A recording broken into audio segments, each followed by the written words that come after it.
Hello, my name is Don Ruscio. I've been in Washington for 40 years, and I've learned that the most effective way to change a policy that you don't like is to get personally involved. Next January, nephrologists face a 10% cut in Medicare reimbursement and cuts of another 40% by 2015. We need to speak out. Our elected officials need to hear from you, their constituent, that the payment system isn't working and must be changed.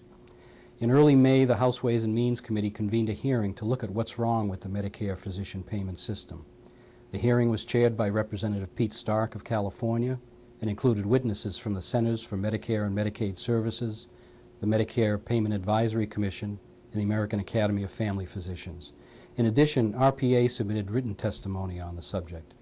This hearing focused on the fact that the volume and intensity of Medicare services varies dramatically across the country, across providers, and across specialties. Congressman Stark pointed out that these variations don't seem to be linked to higher quality care or better outcomes.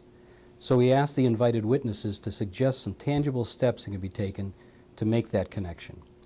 Some of the witnesses raised the idea of physician profiling. In other words, giving a doctor feedback on how his or her practice patterns compare with those of others. They also discussed whether Medicare should develop bundled payments to manage chronic illness and episodes of highly specialized care. In both instances, the consensus was that these approaches should be explored further, but that first and foremost, the underlying payment formula must be changed. It's important to understand that this hearing was just one of a series Congress will convene this year to look at ways to address the Medicare physician payment problem. In fact, we anticipate that a hearing will be convened this summer solely to focus on payments for ESRD services. And with each successive hearing, lawmakers will drill down into greater detail, looking for specific ways for reforming the physician payment formula. But hearings aren't the only tools Congress uses to decide a course of action. What you think matters as well.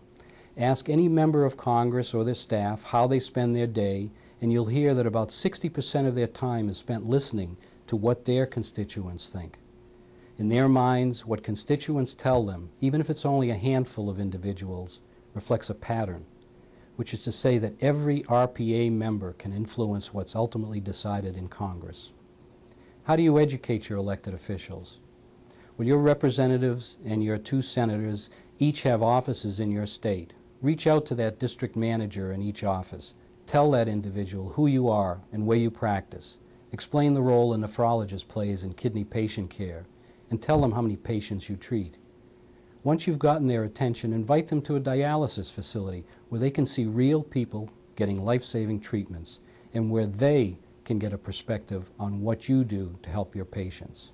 By doing this, you take an elected official out of a mindset where health care is defined by costs, demographics, and utilization rates, and you bring them into your world, where you can educate them on what you do and how you're reimbursed for the services you provide.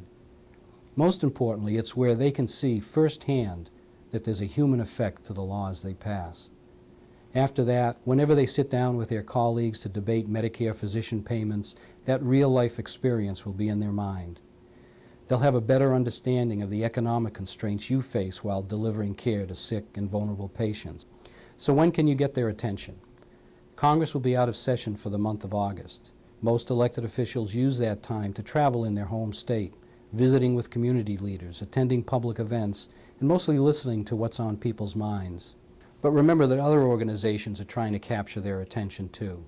So it's important to extend your invitation soon. And if your elected official can't visit your dialysis facility in August, ask for some alternate dates that would work. You may also want to invite local media to the event, or perhaps some community leaders. Members of Congress are politicians after all, so they thrive on public attention. By connecting real-life situations with the physician payment crisis, you can have a hand in your own destiny. This is a very basic approach I've outlined, but it's a proven way to build a connection between the people who make our laws and the issues we care about.